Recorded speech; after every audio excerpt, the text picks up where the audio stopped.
not had a commensurate increase in graduate medical education during that time. And because of that, we have a decreasing number of physicians per capita based on the population.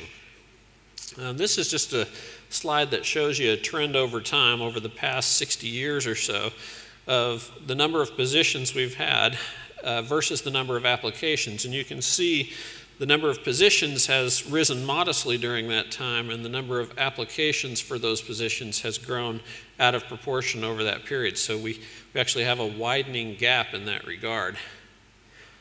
This demonstrates for you what the effects of the increase in graduates of U.S. medical school without a change in the positions of graduate medical education. So currently we have about 26,000 available funded residency positions that are represented by the dotted line across the top there.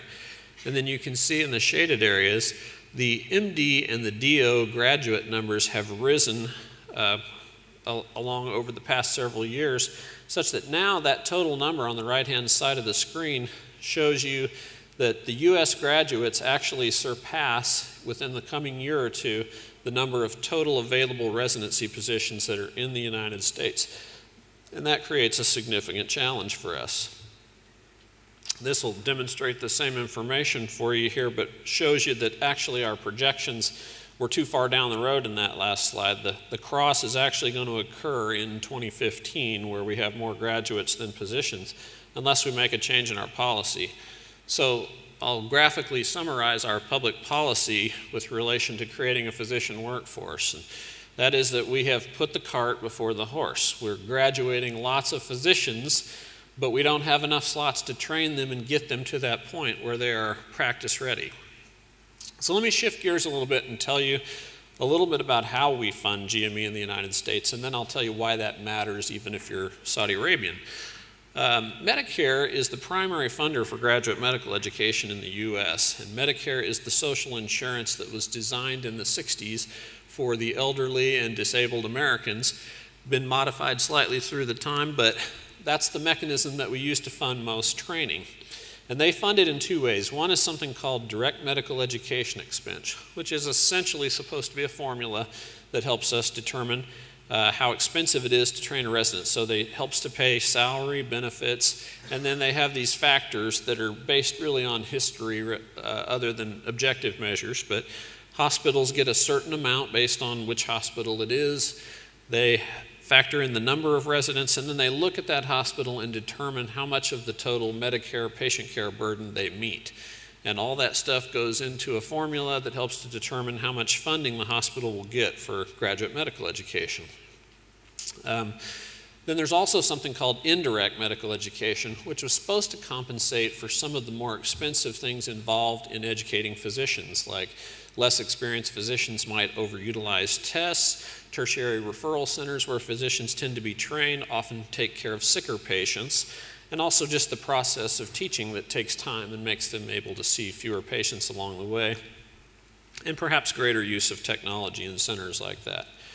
But remember I told you that both of these aspects have been capped since the mid-1990s, and so the net effect is that Medicare as a payer and investor in graduate medical education in the U.S. has gone down over time. Across the slide there you can see it goes from about a 2% investment in indirect education, 1% in direct education. So they're not spending fewer dollars, but as time marches on and healthcare becomes more expensive, a greater percentage of things go to paying the cost of care, but not to GME. So GME as a total portion of Medicare's budget has actually decreased in the past 15 years when we have had the need for an increase, such that now Medicare actually covers about 23%, about 23% of the direct costs of training a physician. Even when they use their multipliers and their factors, they are underfunding by their own estimates the amount needed for GME. So the net effect is that our politicians have to scramble and try to still figure out how we balance budgets. And so the president's budget last year had several proposed cuts, including GME and other components of the new healthcare law. They also look at trying to increase the value in Medicare by reducing payments. and several line items in the budget that cover certain specific entities within healthcare training, such as training in children's hospitals and something called area health education centers, all seeing reductions in funding. So what does that mean for those institutions? This is one institution's estimate that if those IME funding cuts that are proposed go into effect, they may be looking at a reduction in workforce of 75 to 100 residents. And those are substantial cuts, and that's just a single institution. So what does that mean to a group of Saudi physicians who are seeking training in North America? Well, it means there's opportunity, because SACM does some extraordinary things to help prepare you, and the opportunity to train with funding for your positions might make a very big difference in options as programs look at whether they might need to downsize if they can't afford to keep residents if there are cuts, or whether there might be additional opportunities. So let me tell you what program directors are looking at. Everybody knows academic performance is sort of the number one thing. That's the thing that they see first, it's where they look. So Dr. Summer-Sagaf mentioned the importance of those USMLE exams, and you really can't overstate that, because the truth is there aren't many US physicians that know much about foreign universities, so you can't name drop on the United States and have somebody go, wow, you know, you went to King Faisal Specialty Hospital. That doesn't mean anything to them. They really don't understand that, you know, this is a great institution. And so that doesn't help to differentiate you. And they don't know Professor so-and-so who writes a letter, so they're not really sure if that's just a nice person who writes a generous letter, or if it's a stubborn, mean physician who you really had to kill yourself to impress to get such a strong letter. And so it's hard to sort yourself out those ways. Those things do matter, but the truth is everybody takes that same test when it comes time for USMLE. So if you can take a test well and you can post a strong score, that is a great differentiator. The slide also mentioned something called COMLEX. That wouldn't apply to you. That's the license exam that's very similar to USMLE, but it's for the osteopathic physicians. Grades do matter. I mean, bad grades will sink you. Great grades are reassuring, but not necessarily enough to compensate. So in the great scheme of things, that test score is probably most important. Excellent transcripts from your medical school are probably next in terms of how they measure academic performance. And specifically, whatever discipline it is you hope to go into, they'd like to see that you really excelled in that area and that you demonstrated great competence. They'll also look at things like where you were in your class ranking. Typically, most international physicians who are exploring the possibility of training in North America have risen to the top of their placements in medical school, and so it's a little bit hard to distinguish yourself from the crowd that we see, because you're up against some very stiff competition in that regard. And then there have been some comments made today about the dean's letter, which is actually supposed to be called the Medical Student Performance Evaluation now. It's a prescribed content for the letter that's supposed to help it have more meaning to those that are evaluating candidates for residency. And to the extent that you can encourage deans or administrators in Saudi Arabian medical schools to follow that, I think it lends credibility to the institutions in the eyes of American and Canadian medical schools, because they see that they're doing it the same way we're doing it, which helps them to feel that the medical education you've received is in fact more similar to the medical education that we provide. Okay, test scores, as I mentioned, matter. This slide is actually a comparison of types of international graduates. The blue line shows you U.S. international medical graduates, those who are from the United States but went overseas for their education. Oftentimes those are Caribbean island schools or other places that you've heard about. And then there's the green line, which is non-US IMGs. So there's probably a few take-home messages from this slide. The first is that if you can manage to score 280 on your USMLE, it probably doesn't matter your nation of origin. There's a pretty good chance you're going to get a residency position there. But that's much easier said than done.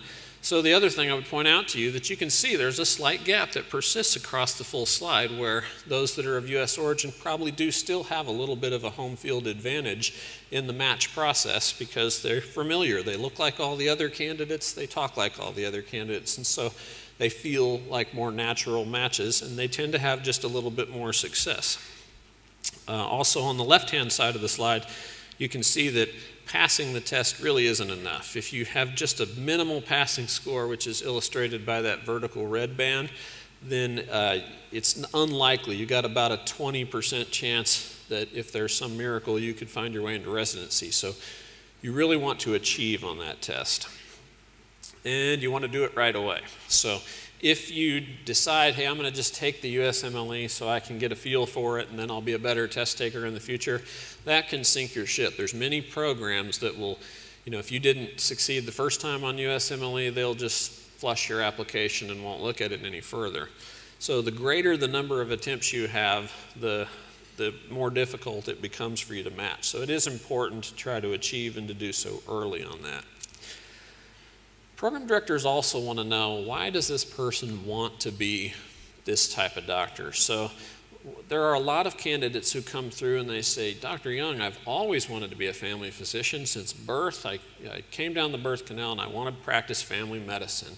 And then I'll find out that they also interviewed in the pediatrics and internal medicine department and told them the same story. So that is a quick way to sink yourself. I realize you want to try to cast a broad net, but we do have ways of communicating and figuring out. So oftentimes if you figure out somebody's playing it as broadly as they can, that's going to make it difficult for you to actually succeed. So I would encourage you to pick a discipline and pursue it vigorously, but not to cast that broad a net.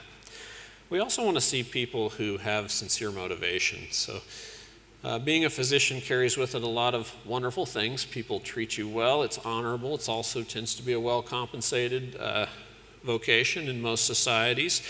And so there are people who choose things for that matter, but really we're more interested in knowing the answers that you're supposed to give when you apply for medical school. I really want to help people. I'm fascinated with the human body. We hear that over and over again, so try to distinguish yourself and think through the thought process of why it is you want to be a physician, and in your case, why it is you feel that it would be important for you to train in the United States. We want to know how committed you are to our specialty. And then ideally those letters of recommendation that we've discussed, if you can find physicians who know your clinical skills and know you personally, who can write a letter that's more than just a machine-driven type of letter, those things make a big difference. There are some things that you really can't control. As I showed you on the slides, if you're graduates of U.S. schools do in general tend to have advantage, but it's not an absolute advantage. An excellent graduate from an international school who's a good fit probably still has a leg up over a mediocre or weak U.S. candidate who's questionable. So that doesn't mean it's impossible. And those graphs I showed you of all the U.S. numbers, that doesn't mean all those people will occupy all the slots. Most programs have some degree of regional loyalty. The reason we educate people in the panhandle of Texas is because we need physicians in the panhandle of Texas. So you have to be careful about the idea of, we're going to train people who are destined to not practice in our area. So you might have to think about that in choosing programs to which you apply. And also whether or not the candidate meets the institutional mission. So I just mentioned creating physicians for West Texas in my case. If the candidate is from a West Texas town, there's a pretty good chance they might stay and practice in a West Texas town. So that person might help me meet a mission that helps me explain to my boss why I've got a good program and we're helping to meet the institutional mission. It's difficult for me to overstate the value. Some people ask, what about U.S. clinical experience? That is a big deal. If you have relevant U.S. clinical experience, either in the form of employment or externships, anything that involves direct patient care, that is probably, the best level of objective support that you're going to be a good resident with good recent skills that we can come across. But I don't want to devalue other things like research fellowships that Dr. Bohr is going to talk about. Those things can be excellent in opening doors for you. And even the observerships where it's not as hands-on, it helps us to know that you understand the U.S. medical system, which oftentimes candidates from other parts of the world don't understand as well. So there's this period of time in residency where you're trying to overcome cultural difficulties. Dr. Alsenberry is showing me that there's a trap door in the floor that's going to take me away soon, so I'm going to speed up and finish here, okay? A couple of quick things for you. First is I just want to show you just general disciplines across the United States. The dark green areas on there represent U.S. candidates that are seeking positions in that specialty. And And the blue area represents U.S. international graduates, and the light green area is non-U.S. international graduates. The red line across shows you the total number of positions there are in the U.S. So on the far right, you can see there are more U.S. students who want to be general surgeons than there are general surgery slots available. And the higher that graph goes above there, the more difficult that discipline is for you to match into. The bigger the diversity you see, for example, in internal medicine, the pie is almost evenly divided between non-U.S. international graduates and U.S. graduates as far as number of people interested in pursuing those disciplines. Program directors are going to see how well you fit with existing faculty. They want to know if the patients are going to be comfortable. So that's where English skills come in a lot, and that's where demeanor and ability to relate to patients comes in. We also want to know, are your career goals aligned with the things that we do well in our program, the opportunities that we can create? Can we offer you what you need to succeed? And program directors want happy residents. Nobody likes it if you're in there complaining all the time. So if they meet you and think, I probably can't make this person happy, they're probably not going to be very interested in you.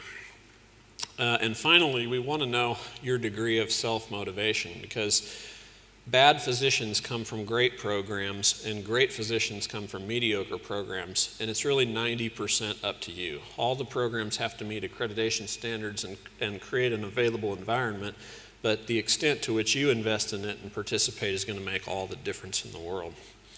I mentioned the importance of the medical school, of U.S. clinical experience. So if you have the opportunity to do a medical school elective in the U.S., do it, because it can open doors for letter writing, demonstrating U.S. experience. Those things are both very important. This is a complicated slide that I can distill down for you easily. On the left are people that matched. On the right are people that didn't match. And the top is U.S. international graduates, and the bottom is non-U.S. international graduates. And the take-home message is that if it takes you a long time to get around to doing research, passing tests, and other things, that makes you more remote from clinical experience and more potentially frightening to program directors, because they're not really sure how good you'll be at the clinical side of medicine. So the sooner you can do this, the better. The double AMC, I'll just skip those policy statements. They essentially say we need more doctors, we need them to be of a diverse variety, and we need to try to be creative about this. I'm not sure how familiar you are with Western media, but on the top we have a slide taken from MSNBC, which is seen as the liberal component of the news media in the U.S., and on the bottom is Fox News, which is the very conservative component, and they both agree we don't have enough physicians. So this is one thing we can agree about. I'll stop shortly, but I just want to emphasize a couple of things that Dr. Sommer-Sagaf told you, which is SACM opens an incredible door for you that is not available to most other candidates in those light green positions of international graduates. Not only do they bring you in and help you with things like Kaplan courses and the ECFMG process, they create U.S. clinical opportunities for you to gain that relevant experience that matters. They fund those research fellowships and experiences, and they're working to build alliances with more U.S. institutions. But the huge thing is that if you're an excellent Saudi candidate and you've come through, and I have an excellent candidate from another nation, all other things being equal, most program directors are going to be interested in the person who can pay their own way through the program to help balance the budget. That's just a reality we live with in America. So the funding that comes through the scholarship program can be an immense advantage for you that I encourage you to take advantage of. These are some of our current residents that will show you we have diversity in terms of multiple different institutions in Saudi Arabia represented, and males and females alike, both in the program. And in fact, I got to brag a little bit. Our new residents-to-be, Dr. Nasser Al-Jahani and Dr. Tarad Telmasani will both join us. They're both here with me today, so I'm pleased that I'll have three of my residents here in the group with us today. And Dr. Sommer-Sagaf mentioned it earlier, but I'm going to drop one more little plug for it. Nasser's worked really hard developing a terrific website that will be very helpful to each of you. That's SaudiMDinusa.com. And so if you haven't been there and you're interested in training in the U.S., you should, because it's a whole lot of insider tips about the process and how to make your way through it. So don't fail to take advantage of that incredible possibilities that you have, and understand that they might get better before they get narrower based on policy decisions that we have to make in the U.S. in the coming years. All right, so I will hold questions until we get to the end here, and I thank each of you for your attention.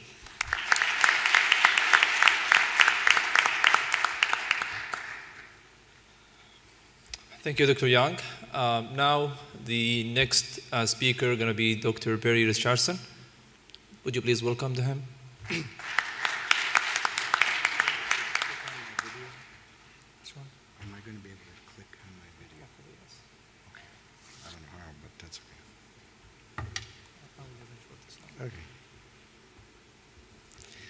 Thank you very much, and it's an honor to be invited to speak here today. Before I start, I'd like to say that your government's investment in higher education is paying amazing dividends from what I've seen.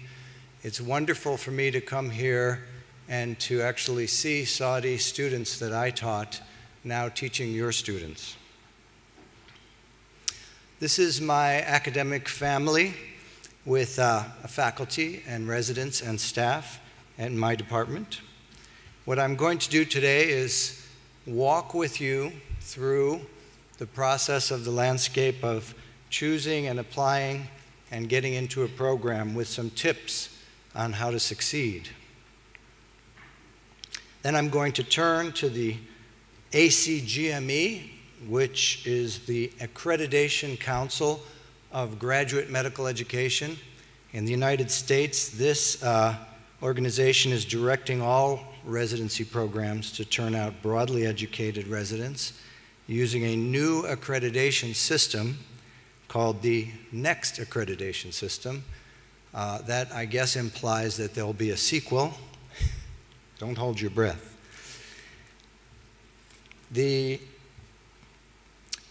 There's a lot of themes to cover. You've heard many today. One of the themes is planning and foresight. In the United States, the pathways differ for residency programs if you want to go into a medical field or a surgical field. The subspecialties in either medical fields or surgical fields have the requirement for a preliminary year. Some of these preliminary years are incorporated into the residency programs, and these are called categorical programs. And other of the preliminary years are separate, and you'll see that there are different tracks that you must pay attention to in the match process. The programs which have separate preliminary years are called advanced programs. Now, the so-called fellowships are undergoing an evolution. We use the term fellowships as referring to a program that can be postgraduate. A subspecialty area of neurology, for example, numbers about 25 subspecialties, everything from neuromuscular disease and behavioral neurology to neuroimmunology and autonomic neurology. But we are using more and more a term called fellowship before graduate medical education. We're using the term pre-residence. Some of the pre-residency programs are predominantly research-oriented. Some of them are clinical, and some of them are a mixture. This is a nice track that you'll hear more about from my colleague after I speak.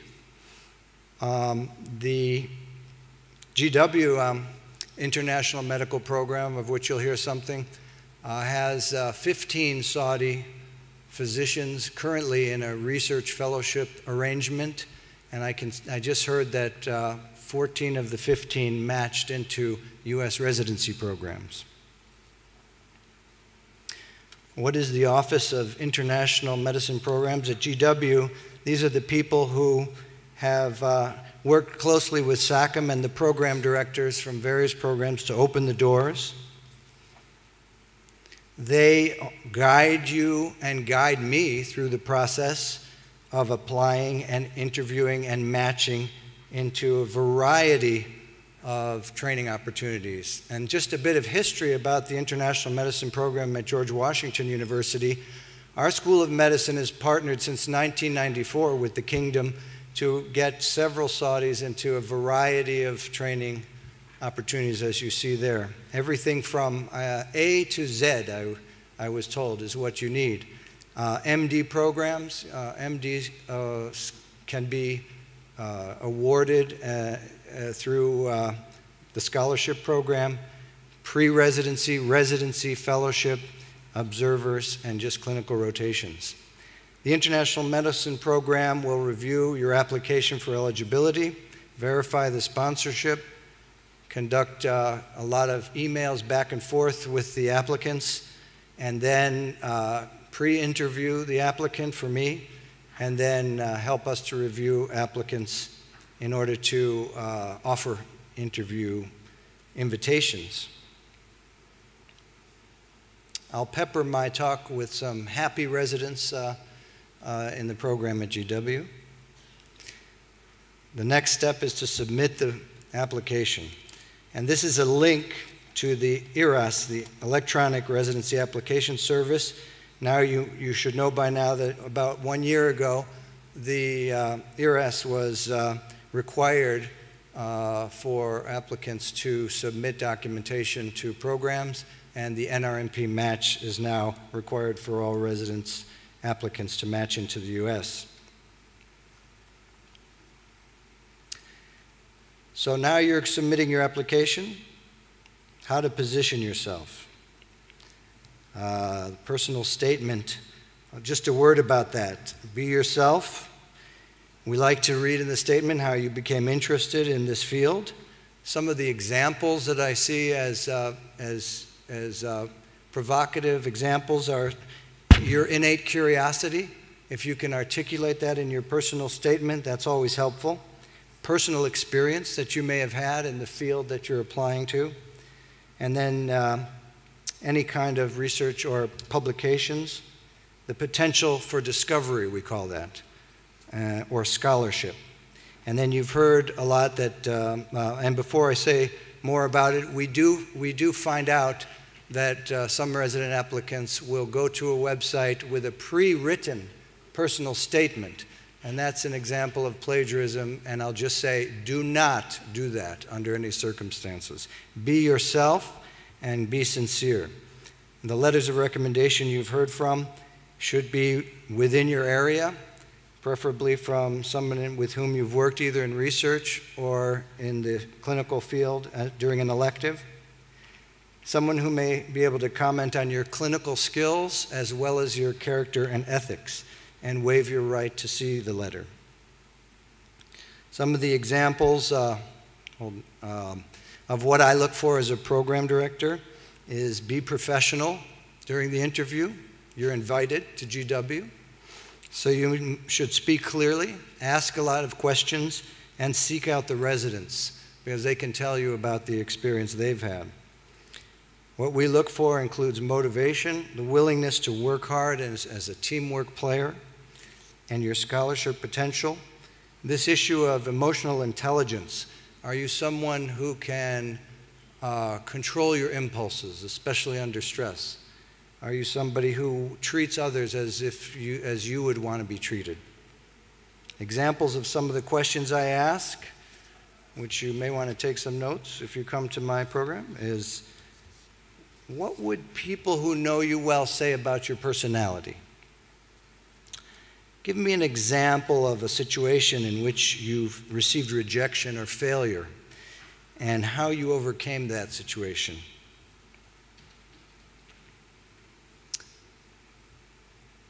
Then you have to go through the NRMP. That's a link for the NRMP website. There is a tricky situation because there's several tracks. You may apply both to categorical programs and rank the programs exactly as you want to be offered a position. Don't try to game the system by where you think that you might receive an offer. You should rank programs. The highest program should be the one you want to go to the most.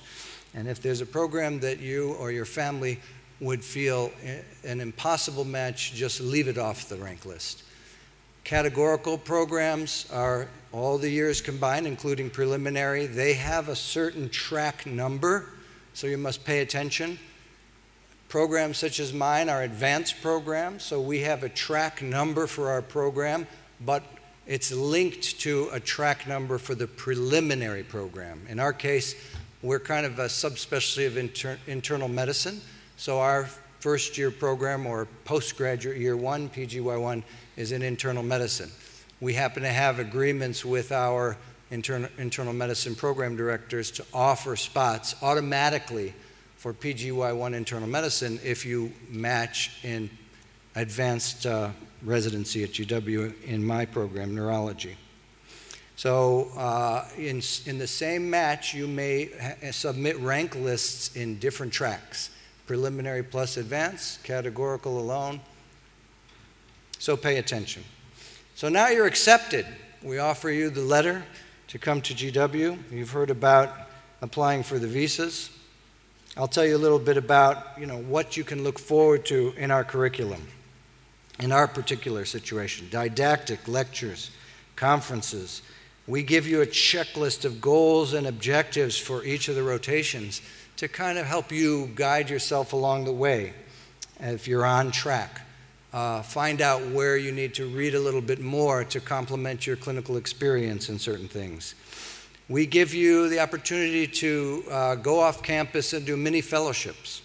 We give you opportunities to present your work as posters. Usually our residents do more than one research project. They get a case report poster, which is accepted at national meetings, and then they may do a chart review during their residency in an area that they are particularly interested in, be it epilepsy or stroke neurology.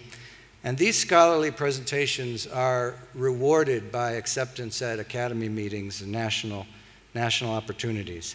We give a residency in-service examination like most subspecialty residencies, which allow you to self-assess your accomplishment compared to other people in the same year of training. And then we have a wonderful international medicine program dinner, which I couldn't fail to mention.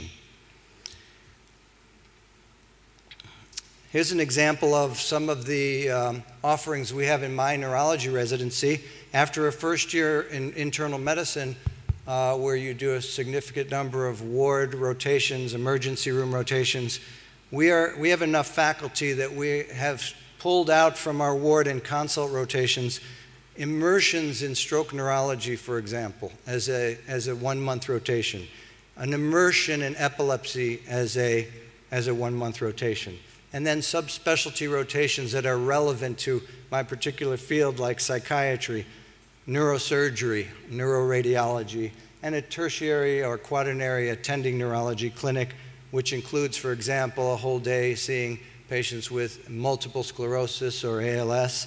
And then, of course, you build your own patient population through what's called a continuity clinic. Those are patients that you'll have for all your years of training, be it 3, 4, 5, or 7 years, and that's a weekly rotation.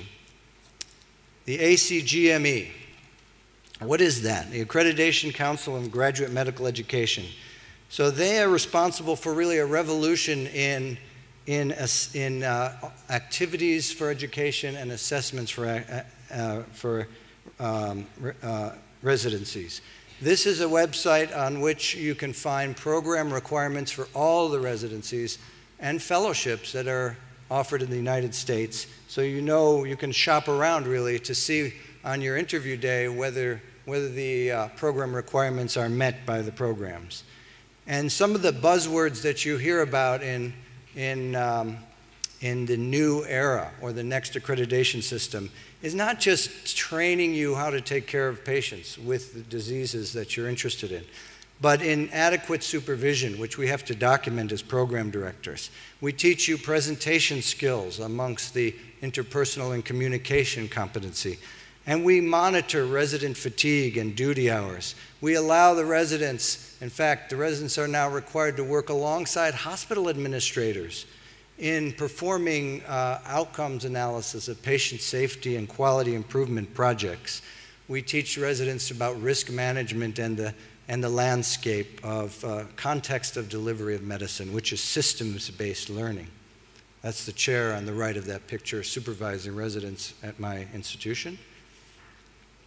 As you know, there are 6 competencies, not just how to take care of patients, and we are mandated to offer teaching activities in each of these. And not only this, but rehearsal kinds of situations like simulated patients and outpatient and inpatient experiences.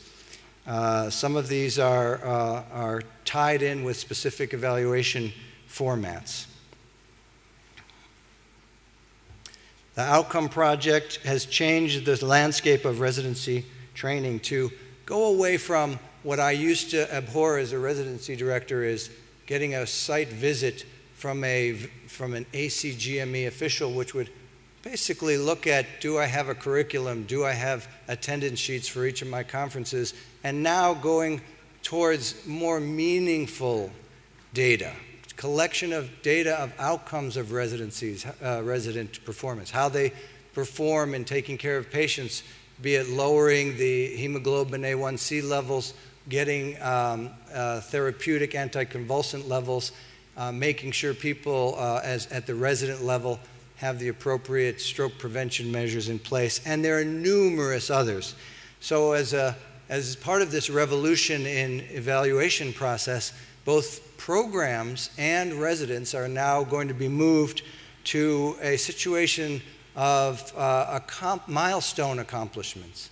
And this makes more sense. After every 6 months, somebody, each resident is required to be assigned a level of achievement. And this is the timeline of how the core competencies were defined and began to be integrated in the early 2000s. ACGME required residencies to show that their curriculum included the core competencies, and now residency programs collect outcome data and tie it to their milestones. So no longer are our evaluation forms in our residency programs in the United States the same like the drab letter of recommendation, where there's a Likert scale of 1 to 5 and nothing else, no commentary, no ability to actually notate where that resident is performing in comparison to what they should be achieving at that level. So the next accreditation system is using this milestone project to try to assign at Dr. each Charlson? year of training a Excuse me, kind Dr. of... Charlson? You have 2 minutes to conclude. Sorry. Excuse me?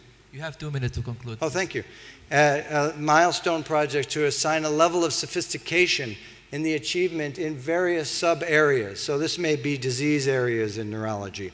And no longer is it just the program director making a subjective comment about the competency. We now have a clinical competency committee, and you can see that the input to the clinical competency committee is by various 360-degree evaluation format with nursing personnel, evaluations from faculty, and evaluations from peers, evaluations from yourself that feeds into the milestones.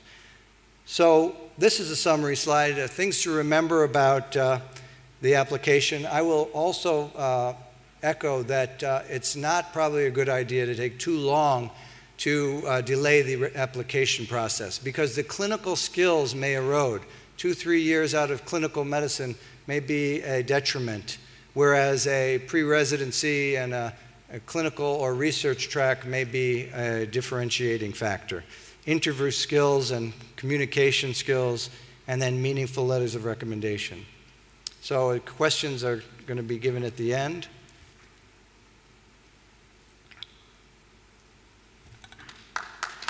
And that's it. No music. It works now. Thank you very much. Thank you, Dr. Charlson. Now we will have Dr. Faiz Bora. If you are interested in surgery, here is the right person. Would you please welcome Dr. Bora, please?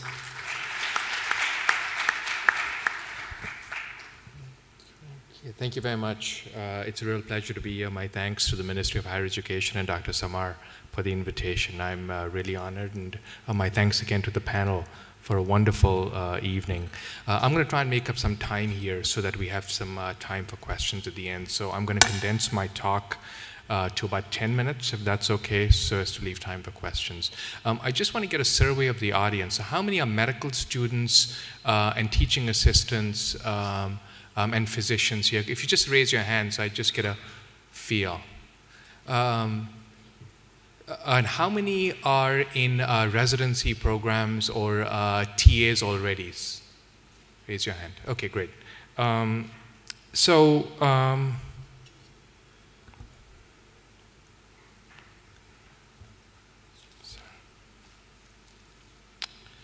Okay, so very quickly, I'm going to address two main topics. One is a clinical fellowship training in the US after you've had some training here in Saudi Arabia.